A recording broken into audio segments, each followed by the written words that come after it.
Chapter 783, Boarding the Ship. Banamo Port near the docks.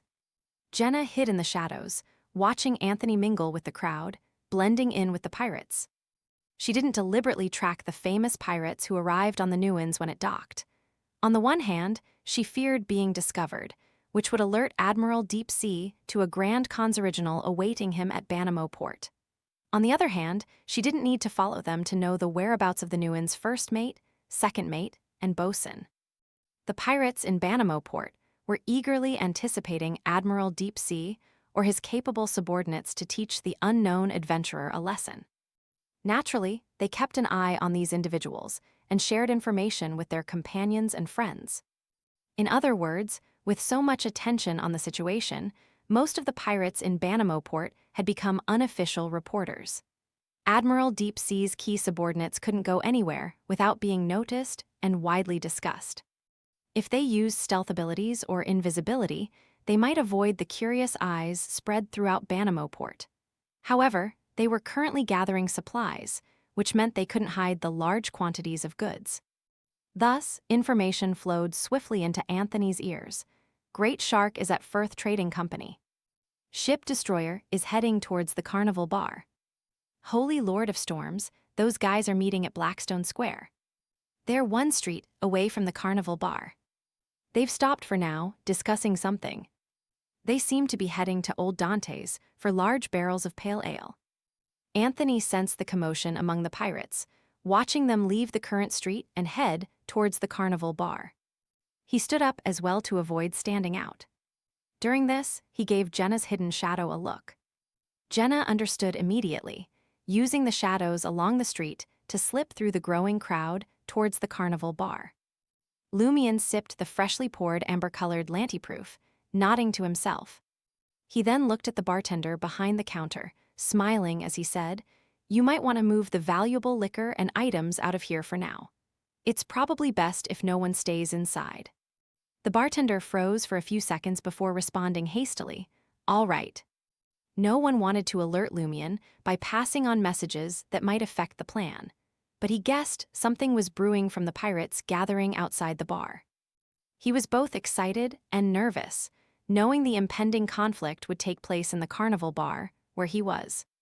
Watching the bartender instruct the waiters to move valuable items out the back door, Lumion pulled out a blank sketchbook and an ink pen, casually sketching as he asked, "How much is your bar worth, including this 2-story building?" The bartender was stunned again. What does this mean? Is he implying the bar might get destroyed in the upcoming conflict, collapsing the whole building? Recalling the powerful crimson-white fireballs, the bartender grew even more anxious, forcing a smile as he said, "Are you offering compensation? You decide or let the loser pay." This building is a simple structure built by locals. It's definitely cheap. Your bar caters to low-level pirates, so the furniture and decor are all the cheapest kind. Lumion continued his assessment without looking up, still sketching in the blank book. "Yes, that's right," the bartender nodded quickly, agreeing. Lumion looked up, shaking his head with a smile. "Whatever I say, you agree. It's making things difficult for me." The bartender closed his mouth, unsure how to respond. Lumion lowered his head again. "How about 2,000 Vril d'or?" "Okay." The bartender used a different word, not even trying to bargain. Lumion didn't pause his sketching, his tone calm.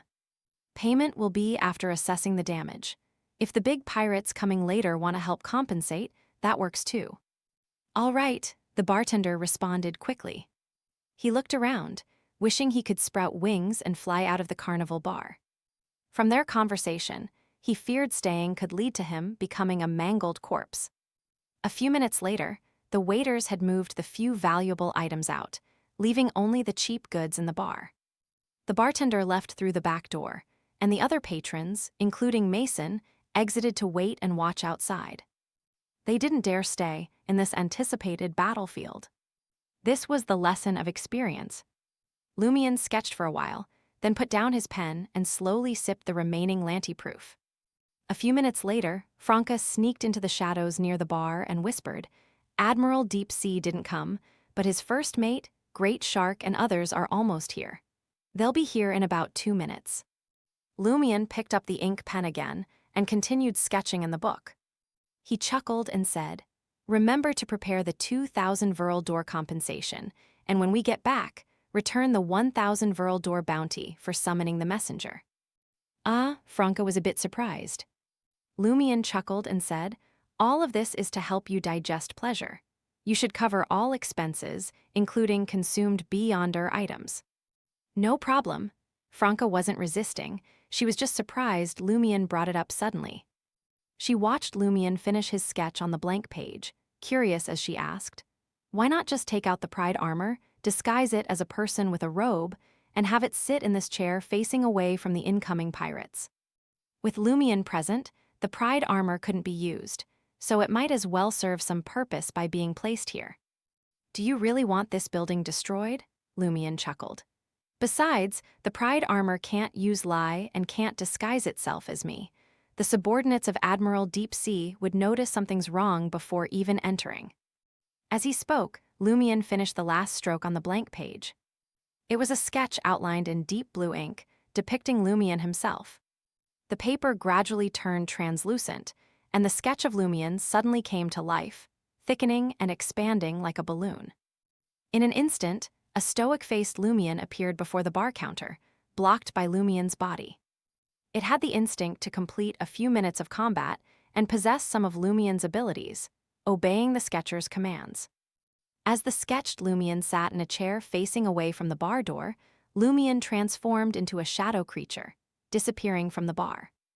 Soon, Great Shark, the first mate of the Nuins, arrived at the carnival bar with a few companions of similar strength, surrounded by a crowd of pirates. The tall, muscular, bald Great Shark glanced at the unknown adventurer calmly sitting at the bar and gestured, leading the way through the door. As the Beyonders from the Nuins entered the bar, Lumion, disguised and watching from the window, placed his right hand on the glass. A black mark hidden under his clothes glowed. Bottle of Fiction. He trapped the carnival bar inside the bottle of fiction, setting the condition for exit to be non-Beyonders. Lumion turned, and in the chaos of the pirates losing sight of the bar's interior, he squeezed through the crowd and headed to a nearby alley, teleporting to the docks with Franca. They met Jenna and Anthony at the designated spot, using shadows and psychological invisibility to remain hidden as they boarded the alchemical ship Nuins. Compared to when they arrived, there were fewer pirates on the ship, just enough to maintain basic vigilance. Lumion wasn't worried their actions would alert Admiral Deep Sea. According to gathered intel, Howl Constantine wasn't a Beyonder of the Devil pathway and couldn't sense malice. His abilities resembled a Sequence 5 ocean songster of the Storm pathway, and according to the Tarot Club, Admiral Deep Sea had no ties to the Church of Storms. Thus, Lumion had Jenna confirm if the Black Octopus had followed the Nuins to Banamo Port. The Black Octopus's captain, Bone Splitter Basil, was a devil. Considering the changing situation at the carnival bar might alert Admiral Deep Sea, Lumion and his team didn't waste time, swiftly sneaking into the ship's hold. Within a minute, they found a lone pirate in a corridor room.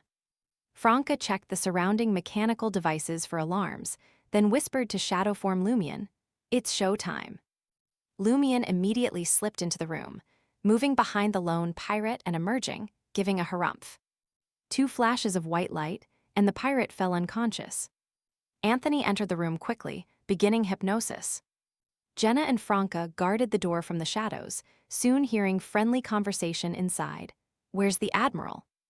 "In the captain's cabin." The Admiral must have a powerful backer to be one of the most famous pirates, right? "I don't know, but the Admiral is indeed mysterious." After a brief inquiry, Anthony made the pirate forget he had such a friend on board. They then sneaked to the upper deck, stopping outside the captain's cabin. Lumion's eyes twitched as he gazed at the silver-white metal door. He realized Admiral Deep Sea's possible pathway and sequence. On an alchemical ship like this, an ocean songster's power might not be inferior to being in the deep sea or the air. While Lumion pondered, 2 pirates pushed a food cart to the captain's cabin using a mechanical lift.